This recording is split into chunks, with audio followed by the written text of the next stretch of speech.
지난주에 제가 예수님에 대한 한 질문을 받았습니다. 예수님이 공생애를 시작하신 지가 30살쯤 되셨죠. 30 되셨는데 그때까지 예수님을 좋아하시는 그런 좋아하는 여인이 없었겠느냐라는 질문이었습니다. 어떻게 생각하십니까? 예수님을 좋아하는 여인이 있었을까요? 예수님처럼 믿음이 좋고 그리고 인격도 되셨고 그리고 송화를 보면 굉장한 미남이시잖아요. 그리고 또 풍채도 좋으시잖아요. 그런 예수님을 좋아하는 여인이 있었을까요? 없었을까요? 어떻게 생각하십니까? 성경에는 그 부분에 대한 자세한 기록은 없지만 저는 짐작으로 알 수가 있습니다. 하나님의 아들 예수님께서 이 땅에 오실 때 어디에 오셨습니까? 가장 낮은 마구간에서 태어나셨습니다. 예수님께서 마구간에서 태어나셔서 예수님은 또 어디로 가셨죠? 바로 이집트로 피난살이를 가셨죠. 거기에서 예수님은 갈릴리 나사렛으로 돌아오셔서 갈릴리 나사렛에서 사셨는데 부친인 육신의 부친인 요셉과 마리아가 부자였느냐? 가난했어요. 요셉은 목수였다 그러는데 일용직 잡부였던 것이죠. 그래서 일당직이었어요. 직장이 안정되지 못해서 벌이도 그렇게 안정되지 못했어요. 그 요셉과 마리아 가정에서 가난하게 자라면서 그리고 또 요셉이 일찍 죽게 돼요. 요셉이 일찍 죽게 되면서 예수님은 어려서부터 가정생계를 꾸려나갔어야 되는 거예요. 모친 어머니와 동생들의 생계를 책임을 져야 했어요. 그래서 예수님도 무슨 일을 했느냐? 역시 목수였어요. 일용직 잡부였어요. 그런데 예수님의 동생들이 몇 명이었느냐? 남자 동생은 3명이라고 이렇게 나오죠. 더 있었는지 그거는 잘 모르겠지만 그러나 여자 동생들도 있었어요. 여자 동생들도 3명 정도로 그렇게 추정하고 있어요. 그런데 그 여자 동생들이 다 결혼을 했어요. 예수님의 여자 동생들을 결혼시키고 예수님의 동생들을 데리고 살고 먹여 살리려면 예수님의 그 삶은 어떠했을까요? 빠듯했겠죠. 일용직으로 살아가시면서 하루하루 살아가는 일이 빠듯했을 것입니다. 성지순례 가보면 예수님이 살았던 집터라는 것이 있습니다. 거기에 교회가 세워져 있죠. 그런데 거기서 자세히 보면 예수님의 그 집터는 동굴이었어요. 그 당시 가난한 나사렛 사람들이 살았던 그 곳은 보면 다 동굴이었던 거예요. 동굴을 파고 그 속에서 사람들이 살았던 거예요. 예수님도 그런 동굴집에서 사셨던 것입니다. 집도 없는 예수님. 그러면 예수님 외모는 어땠을까요? 성경에서 이사야 53장 2절에 보면 그는 주 앞에서 자라나기를 연한 순 같고 마른 땅에서 나온 뿌리 같아서 고운 모양도 없고 풍채도 없은즉 우리가 보기에 흠모할 만한 아름다운 것이 없도다. 아멘. 성경에 예수님에 대한 외모에 대해서 이사야 선지자가 예언한 예언이에요. 이미 하나님께서는 예수님의 모양에 대해서 얼굴에 대해서 흠모할 것이 없다라고 했어요. 다른 말로 하면 잘생기지 못했다는 거죠. 성경에서 잘생겼다 하면 성경에는 준수했다라고 그렇게 표현을 해요. 성경에서 잘생겼다라고 표현을 하는데 예수님은 고운 모양도 없고 그리고 풍채 또한 역시 마찬가지였어요. 예수님의 풍채 흠모할 만한 것이 하나도 없다. 아름다운 것이 없었다. 재산도 없어요. 그리고 챙겨야 할 동생들이 많은 장남이에요. 그리고 예수님 직장도 일용잡부예요. 집도 동굴집이에요. 이런데 여인들이 결혼하려고 줄을 섰을까요? 상상에 맡길게요. 아무도 그 당시에 예수님과 결혼하려고 하지 않았을 것입니다. 예수님은 이 땅에 오실 때 이렇게 가장 낮은 자리에 오셨어요. 가장 낮은 자리에 누구를 위해서요? 사람들을 살리려고 오셨어요. 사람들을 위해서 목숨 바치려고 오셨어요. 오늘 본문에서 주님은 무화과 나무를 통해서 진리를 우리에게 말씀해 주고 계십니다. 그 진리의 말씀을 통해 우리가 다 깨닫고 은혜 받는 시간이 되기를 원합니다.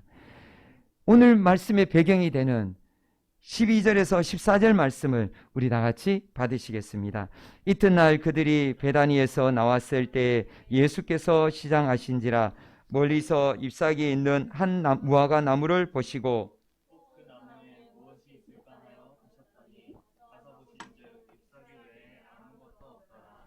이는 무화과의 때가 아님이라. 예수께서 나무에게 말씀하여 이르시되 이제부터 영원토록 사람이 내게서 열매를 따먹지 못하리라 하시니 제자들이 이를 듣더라. 아멘. 아멘. 예수님께서 베다니에서 주무시고 새벽 일찍 예루살렘으로 나오셨어요. 예루살렘으로 들어가셨을 그때 예수님의 배가 너무 고프셨어요. 예수님께서 이렇게 새벽 일찍 식사도 하지 못하고 예루살렘으로 들어가게 된 것은 그날 너무 중요한 일이 있기 때문이에요. 바로 성전에서 청결 사건, 성전을 정화하는 그 일이 있기 때문에 예수님은 새벽 일찍 일어나셔서 예수님께서는 예루살렘으로 향해 들어가셨어요. 그러다 보니까 예수님의 배는 고프셨어요. 예수님의 배는 예수님의 공생애 내내 고프셨어요. 예수님은 공생의 기간 동안 늘 배부르게 지내시지는 못하셨던 것 같아요. 왜냐하면 예수님이 조금만 쉬려고 하면 사람들이 어김없이 모여왔어요. 왜 왔어요? 병들었잖아요. 병을 고쳐주세요. 예수님 귀신을 내쫓아주세요. 예수님 장애를 고쳐주세요. 저의 이 아픔을, 이 질병과 이 고통을 해결해 주세요. 라고 예수님 앞에 몰려왔습니다. 몰려온 그들을 예수님은 외면할 수 없어서 예수님께서는 그들을 치료해 주시고 고쳐주셨습니다.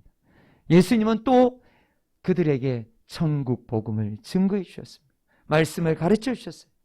질문하면 답변해 주셨어요. 찾아오는 사람을 외면하지 않으셨어요. 그러다 보니 예수님은 식사 중간에도 질문하면 답변하느라 식사를 제대로 할 겨를이 없었어요.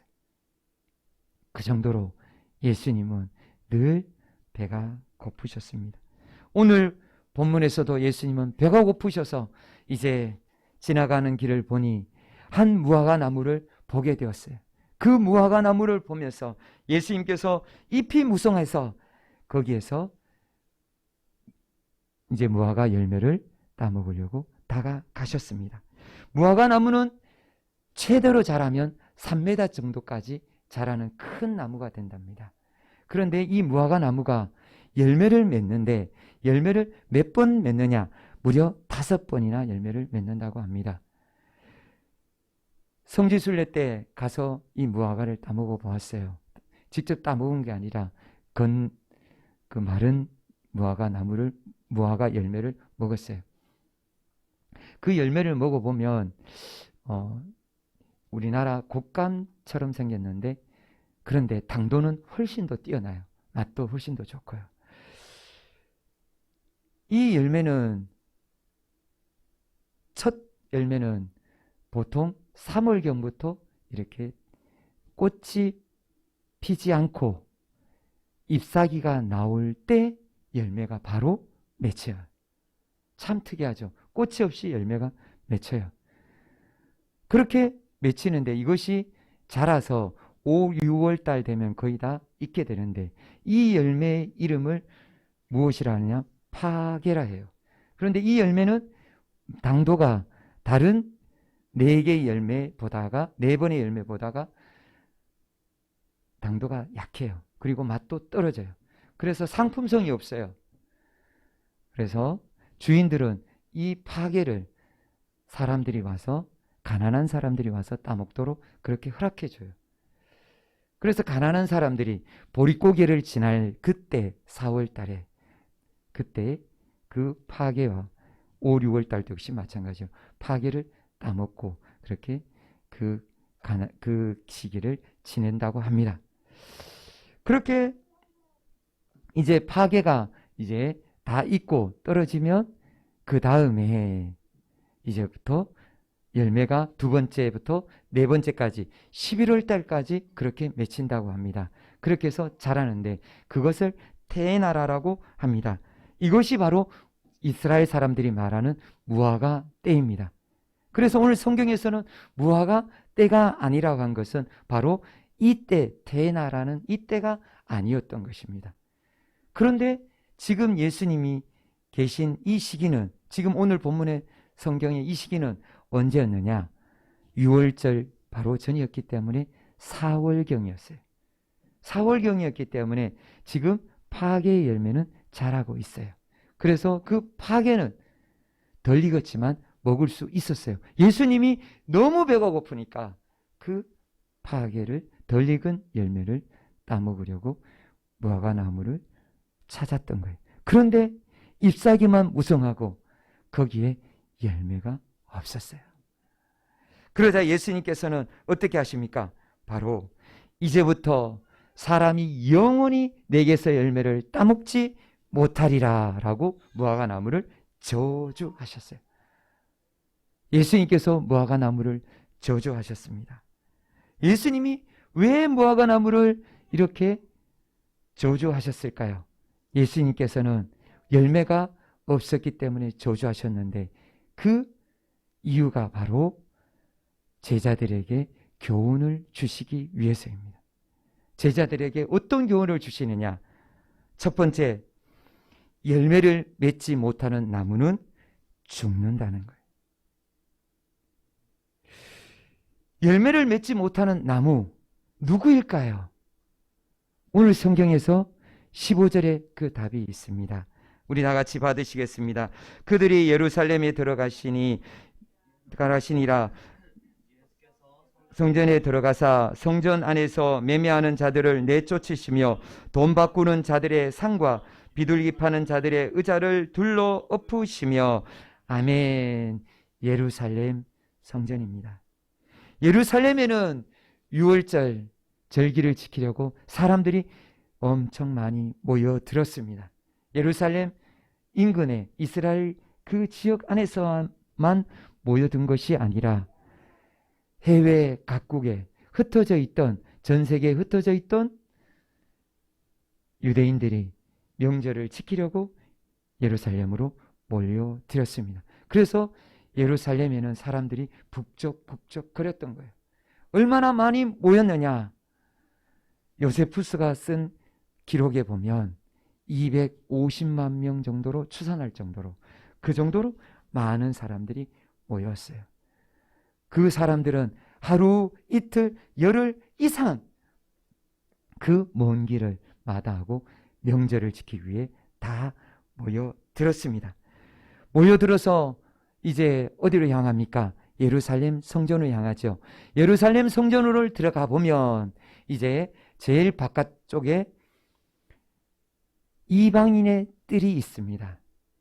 이방인의 뜰, 이방인들이 그 자리에서 예배 드릴 수 있는 곳입니다. 이방인들까지는 들어갈 수가 있어요. 그러니까 이방인들은 다 해당되잖아요. 우리도 들어갈 수가 있는 것이에요. 그리고 그 다음 뜰은 어디냐? 바로 여인들의 뜰이에요. 거기에는 이스라엘 남자와 여인들이 들어갈 수가 있어요. 이방인은 들어갈 수가 없는 곳이에요. 그리고 그 안쪽에는 이스라엘 남자의 뜰이라고 해서 여인들도 들어가지 못하고 이스라엘 남자, 성년 남자들만 들어갈 수가 있는 거예요.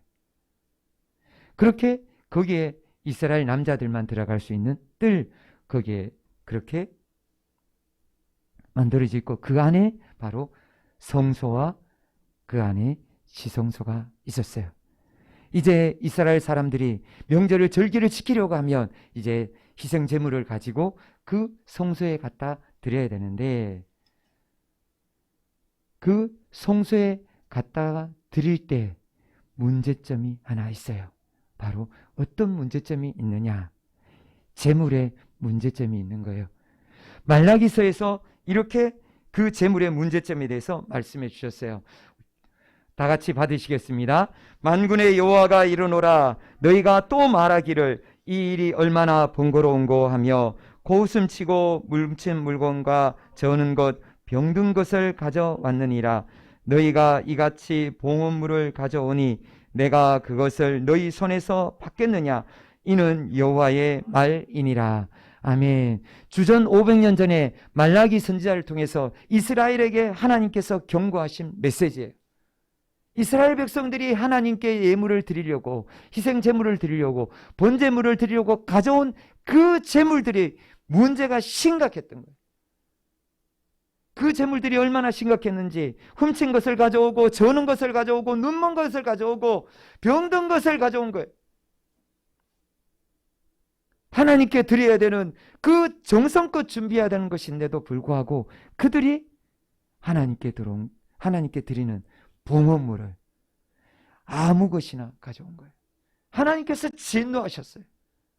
그래서 그때부터 이 이스라엘 백성들은 어떻게 했느냐? 예루살렘 성전에서 이제 그 예물을 희생 제물을 위해서 성전에서 희생 제물을 준비했어요.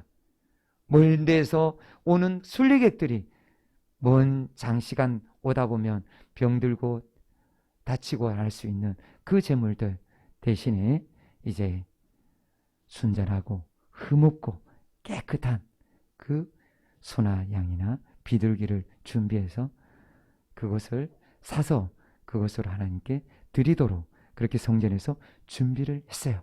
처음에는 좋은 취지였죠. 그래서 멀리 있는 그 순례객들이 예루살렘 성전에 와서 그 희생제물을 사서 번제물로 드렸던 거예요. 그런데 그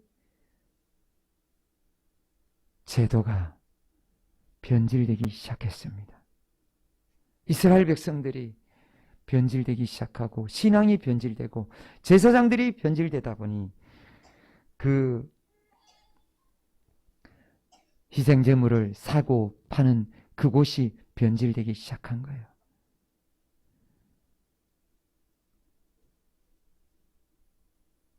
순례객들을 위해서 소나 양이나 비둘기나 돈을 이렇게 매매할 수 있도록 했는데 그것을 통해서 그곳에서 매매하는 자들이 막대한 차익을 남겼던 거예요. 최소 4배, 그 이상 엄청난 차익을 남겼던 거예요.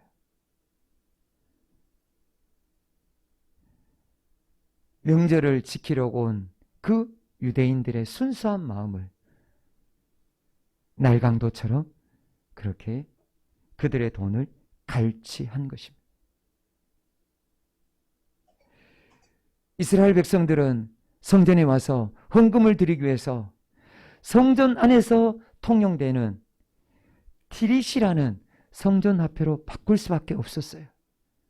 그리고 성전 안에서 드리기 위해서 비둘기 파는 자들 앞에 가서 그 비둘기를 살 수밖에 없었어요. 소나 양도 마찬가지였어요. 왜냐? 거기에서 사지 않으면 흠이 있다 그러고 이건 점이 있다라고 그 제사장들이 받아주지 않는 거예요. 그래서 거기에서만 사도록 만들었던 거예요. 정말 이들은 칼을 안 들었다 뿐이지 완전히 날강도처럼 그렇게 이스라엘 백성들의 돈을 갈취하기 시작했습니다. 그런데 이 일이 바로 그 장사꾼들의 속임수였을까요? 그것이 아니었죠. 바로 대제사장과 서기관들과 그 수하들에 의해서 그것이 진행된 것이었어요. 우리 영화에서 보면 부패한 검찰과 부패한 경찰들, 사건을 조작하고 수사를 무마하고 그렇게 범죄를 덮고 그렇게 하잖아요. 그것처럼 이들은 눈 감아주면서 그들이 바치는 그 돈으로 이익을 챙겼던 거예요. 예수님은 그 모습을 보시면서 도저히 용서할 수가 없었던 거예요. 그래서 그 자리에 들어가서 다 엎어버린 거예요. 다 뒤집어 엎고, 그리고 예수님께서는 채찍을 들어서 소를 때리고 양을 때리고 다 쫓아내셨어요. 사람들도 다 쫓아내셨어요. 매매하는 사람, 파는 사람뿐만 아니라 살려고 하는 사람들도 다 나가라고. 내 집은 만민이 기도하는 집이라고 주님은 소리치셨어요. 16절에서 17절 말씀, 아무나 물건을 가지고 성전 안으로 지나다님을 허락하지 아니하시고 이에 가르쳐 이르시되 기록된 바 내 집은 만민이 기도하는 집이라 칭함을 받으리라고 하지 아니하였느냐. 너희는 강도의 소굴을 만들었도다 하시매. 아멘. 주님은 성전 안에 함부로 사람들이 물건을 들고 다니고 함부로 지나다니지도 못하게 막으셨어요. 그리고 성전은, 내 집은 만민이 기도하는 집이지 강도의 소굴이 아니다. 장사하는 곳이 아니다.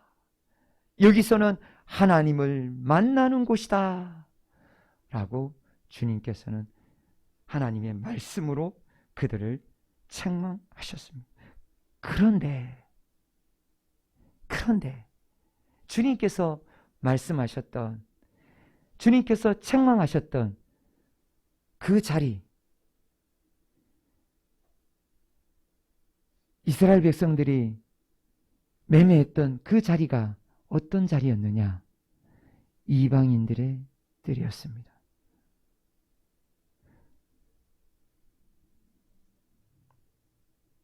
하나님은 예루살렘 성전을 통해서 유대인뿐만 아니라 이방인들까지도 만나기를 원하셨는데 유대인들은 그렇지 못했던 거예요. 이사야서 56장 7절에 보면 내가 곧 그들을 나의 성산으로 인도하여 기도하는 내 집에서 그들을 기쁘게 할 것이며 그들의 번제와 희생을 나의 제단에서 기꺼이 받게 되리니 이는 내 집은 만민이 기도하는 집이라 일컬음이 될 것임이라. 아멘.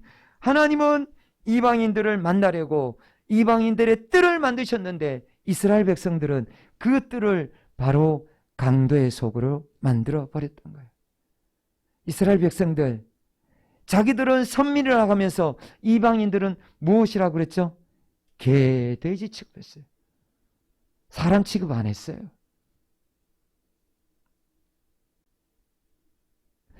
그들은 성전을 향한 하나님의 뜻을 알지 못했던 거예요. 하나님께서 이방인들을 향한 그 마음을 모르고 하나님을 두려워하지 않는 종교 지도자들, 그들은 하나님을 두려워하지 않고 그곳을 강도의 소굴로 만들고, 그리고 그곳에서 이스라엘 백성들은 매매하면서 변질된 제사장들을 따라서 신앙이 변질되었던 것입니다. 그래서 모두가 다 성전을 더럽혔어요. 하나님은 만민이 기도하는 집, 모든 사람이 와서 기도하는 그 집을 만들으셨는데 예수님은 그것을 둘러엎으실 수밖에 없었고, 그래서 성전을 청결하게 정화하셨던 것입니다. 이것을 본 제사장들과 그 수하들은 어땠을까요? 부글부글 끓었죠. 그들은 격분했어요. 그들은 분노했어요. 용서할 수 없었어요. 그들은 예수님을 잡아 죽이고자 혈안이 되었었어요. 그런데 예수님을 잡아 죽일 수가 없었어요. 왜냐하면 예수님 주위에는 누가 있었느냐? 사람들이 있었어요. 예수님이 그렇게 성전을 청결하게 하는 사건을 보고 사람들은 예수님이 이 하신 일을 놀랍게 여기고, 그리고 예수님이 하시는 것이 맞다라고 따른 거예요.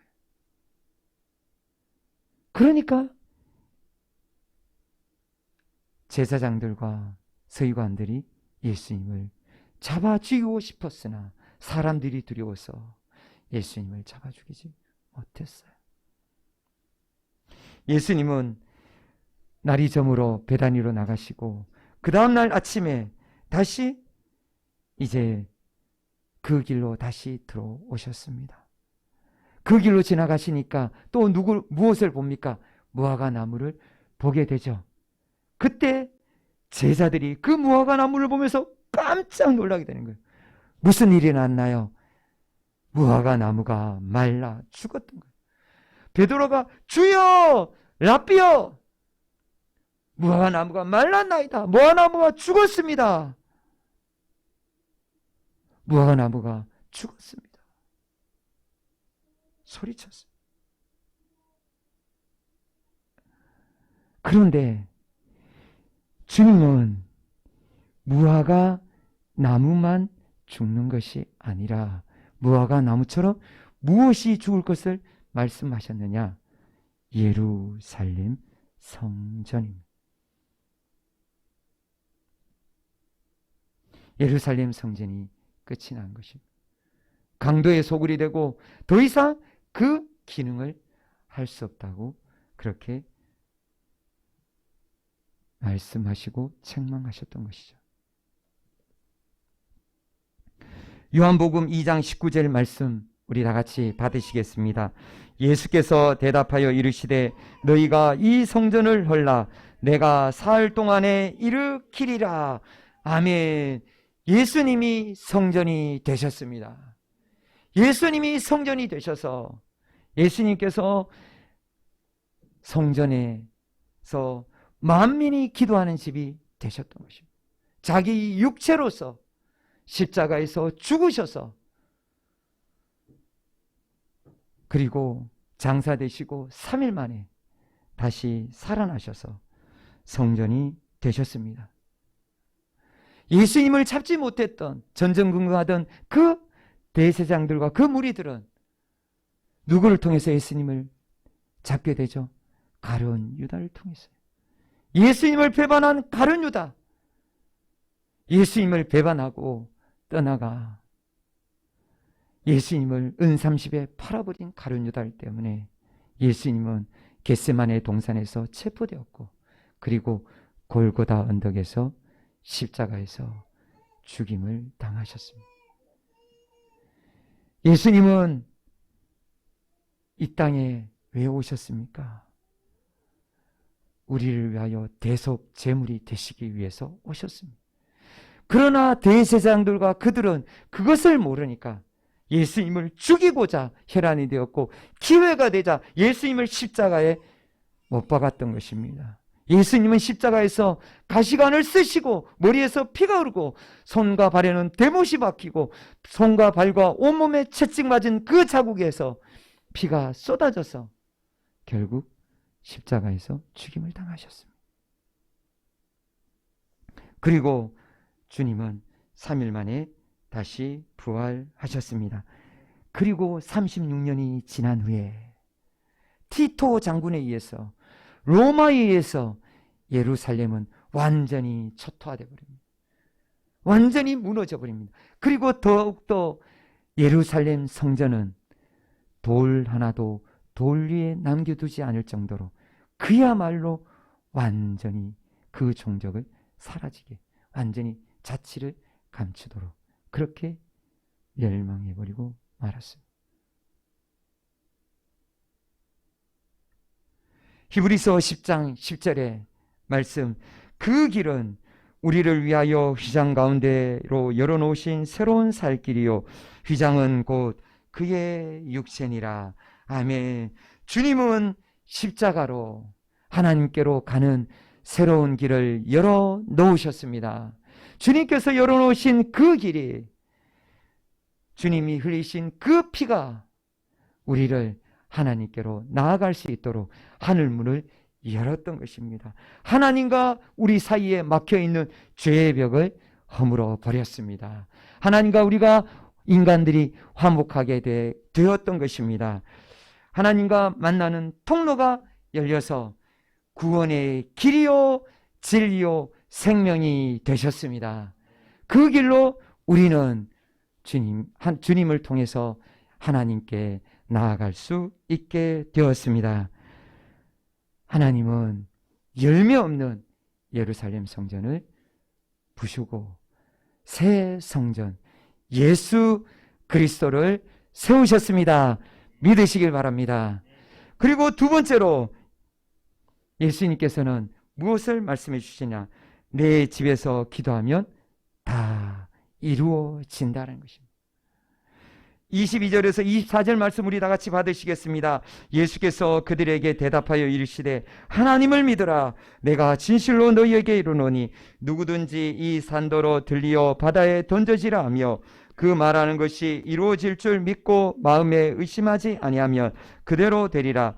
그러므로 내가 너희에게 말하노니 무엇인지 기도하고 구하는 것은 받은 줄로 믿으라. 그리하면 너희에게 그대로 되리라. 아멘.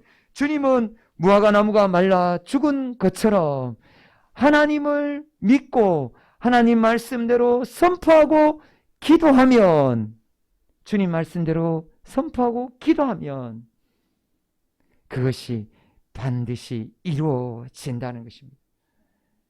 주님의 말씀대로 그대로 된다라고 주님께서는 말씀해 주셨습니다. 그러시면서 주님께서는 우리에게 기도를 어떻게 해야 되는지, 기도의 요령에 대해서 말씀해 주셨어요. 기도의 요령 첫 번째, 믿음으로 선포하라는 것입니다. 믿음으로 기도하라는 것입니다. 하나님을 믿고 선포하는 것입니다. 바라고 원하는 것이 있습니까? 이루어질 줄 믿고 선포하고 기도하면 주님께서 이루어 주십니다. 미래에 이루어질 것을 현재 지금 믿음으로 선포하면 미래의 하나님의 때에 이루십니다. 하나님께서는 반드시 이루시는 것을 하나님께서 주님은 우리에게 말씀해 주셨습니다. 어느 정도까지 이루어지느냐? 믿음의 기도는 산을 들어 바다에 던져집니다. 이 산은 바로 어떤 산이냐? 실제 산이라고 보다는 이것은 관용적인 표현으로 바로 어떤 어려운 일, 불가능한 일도 그것이 해결된다는 것입니다. 마가복음 9장 23절 말씀 보면 예수께서 이르시되 할 수 있거든이 무슨 말이냐? 믿는 자에게는 능히 하지 못할 일이 없느니라 하시니. 아멘. 하나님께는 불가능이 없습니다. 하나님은 모든 것이 다 가능하십니다. 하나님은 우리에게 말씀해 주셨습니다. 믿는 자에게 그 일이 이루어집니다. 믿음으로 선포하십시오. 기도하십시오. 그러면 이루어집니다. 주님이 다 이루어질 줄 믿습니까? 믿으시길 바랍니다. 그리고 두 번째, 의심하지 말고 기다려야 합니다. 의심은 어떻게 해서 생깁니까? 의심이 어떻게 해서 생길까요? 의심은 마귀가 불어넣습니다. 태초에 첫 의심이 어디서부터 시작되었습니까? 바로 선악과를 따먹는 그 일에서 시작되잖아요. 하와가 하나님 말씀을 의심하니까 바로 죄를 짓게 되었습니다.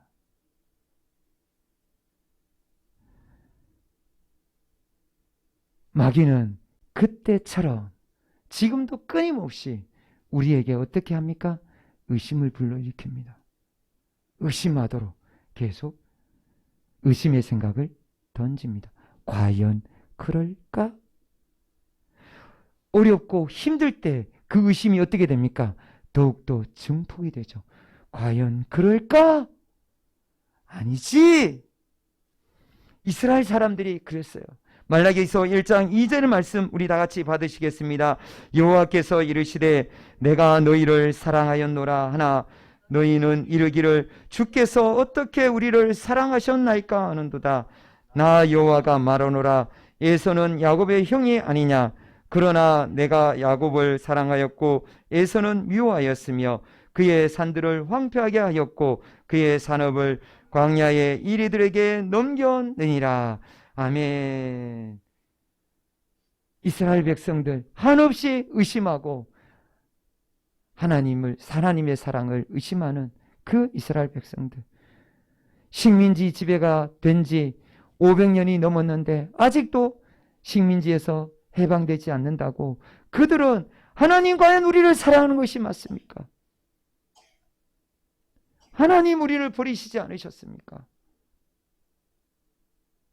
하나님 우리를 떠나시지 않으셨습니까? 하나님이 이스라엘 백성을 떠났나요? 이스라엘 백성이 하나님을 떠났어요. 이스라엘 백성이 죄를 지어서 하나님을 떠났지 하나님이 이스라엘 백성을 떠나지 않았어요. 하나님은 그들에게 내가 너희를 택하였노라. 내가 형 에서를 택하지 않고 너희 이스라엘을 택했다. 내가 야곱을 택했다.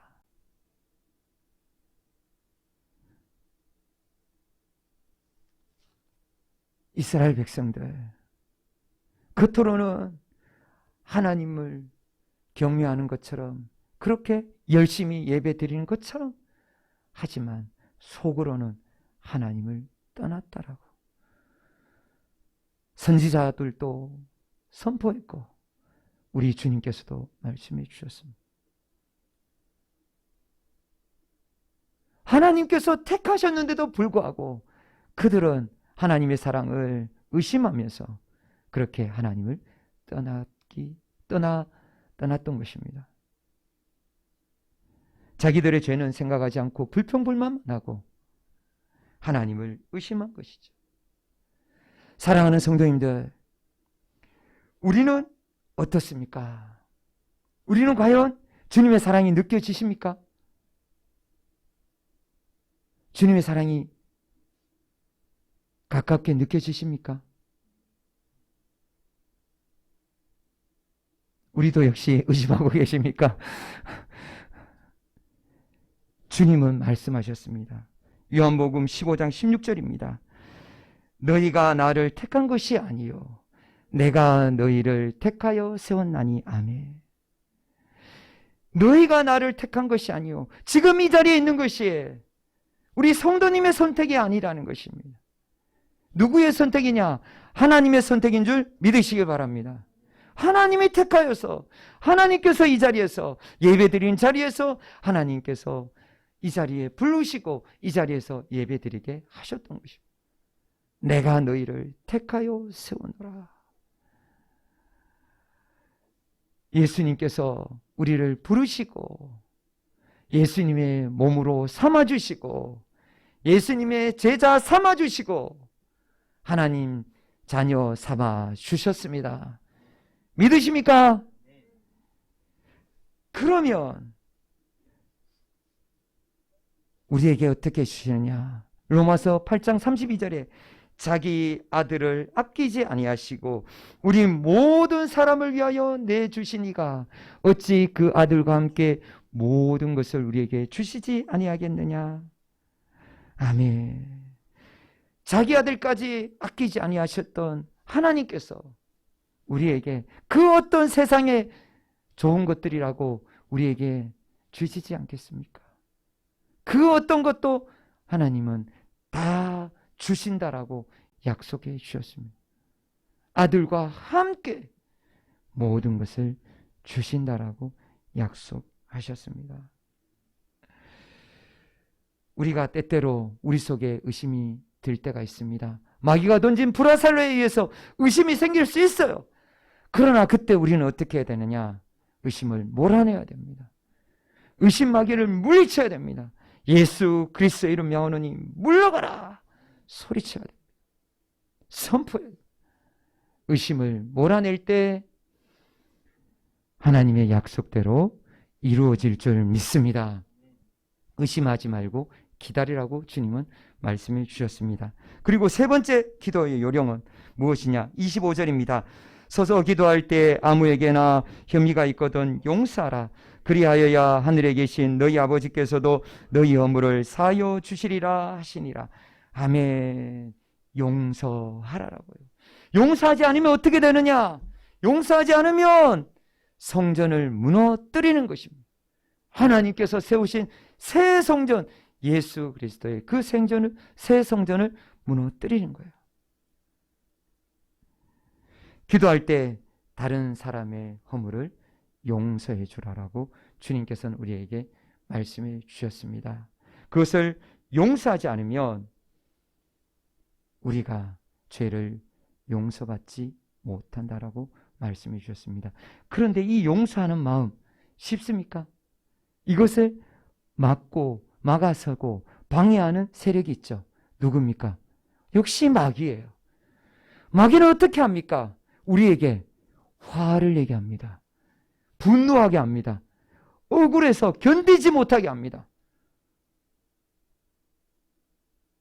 우리가 그 일에 붙잡히고 사로잡혀서 용서하지 못하도록 우리를 자극합니다. 우리 생각에서 어떻게 그런 일이 있을 수가, 어떻게 그놈이, 어떻게 그렇게. 마귀는 끊임없이 용서하지 못하도록 조작합니다. 그런데 주님께서는 우리가 용서하지 않으면 그 기도만 응답되지 않는 것이 아니라 바로 성전이 무너져서 우리의 죄가 사함을 받지 못해 우리가 어디 들어간다고요? 불지옥에 들어갈 수 있다라고요. 불지옥에 들어갈 수 있다라고 경고하셨습니다. 죄 사함의 그 은혜를 받은 사랑하는 성도님들, 용서해야 됩니다. 용서하지 않으면 어떻게 되느냐? 10,000달란트의 비유에서 주님은 분명히 말씀하셨어요. 10,000달란트의 빚을 청산해 줬는데도 100데나리온의 그 가벼운 빚을 탕감해 주지 못한 그 죄인을 감옥에 가두라. 주님 분명히 말씀하셨어요. 불지옥에 던져집니다. 주님이 왜 십자가에서 죽어주셨습니까? 죄인 중에 죄인인 이 죄인을 위해서, 우리를 위해서 주님이 죽어주셨습니다. 우리의 죄를 기억하고 있다면 지금 우리에게 잘못한 그 많은 사람들의 죄와 허물을 용서해 주시길 바랍니다. 용서할 때 기도가 응답됩니다. 용서해야 기도가 응답됩니다. 요한복음 14장 14절의 말씀입니다. 내 이름으로 무엇이든지 내게 구하면 내가 행하리라. 아멘. 주님은 우리에게 분명히 말씀해 주셨어요. 주님의 이름으로 주님께 구하면 모든 것을 주님께서 다 이루어 주신다라고요. 그러나 분명히 기억해야 될 것은 믿음으로 구하고, 그리고 의심하지 말고 또 용서해야 된다라고요. 주님이 말씀하신 의심을 버리고 용서해 줄 때 주님은 우리의 모든 기도의 제목을 그대로 이루어 주신 줄 믿습니다. 주님께서는 약속하셨습니다. 이 약속의 말씀을 붙들고 사랑하는 성도인들 모두 다 이제부터, 바로 이 시간부터 기도해서 모든 기도의 제목들을 응답받으시기를 주님의 이름으로 축복드립니다. 우리 다 같이 기도하시겠습니다. D.L. 무디는 일평생 동안 10,000번의 기도의 응답을 받았습니다.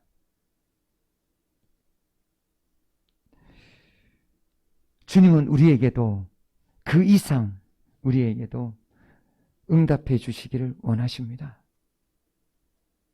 주님의 약속의 말씀대로 우리가 기도해야 됩니다. 주님의 택하시고 우리를 부르심을 믿으십시오. 주님 앞에 의심하지 말고 주님 앞에서 용서하며 주님의 이 약속의 말씀을 붙들고 우리가 기도하는 사람이 되어야 됩니다. 아직도 용서하지 않았다면 이 시간 회개해야 됩니다. 주님이 성전되시지 못하셨다면 이 시간 또한 회개해야 됩니다. 우리 모두 다 회개하시고 또 주님의 약속의 말씀을 붙들고 기도하시고 우리 세종시의 복음화와 나라와 민족의 복음화를 위하여 우리 다같이 주여 부르시면서 기도하시겠습니다.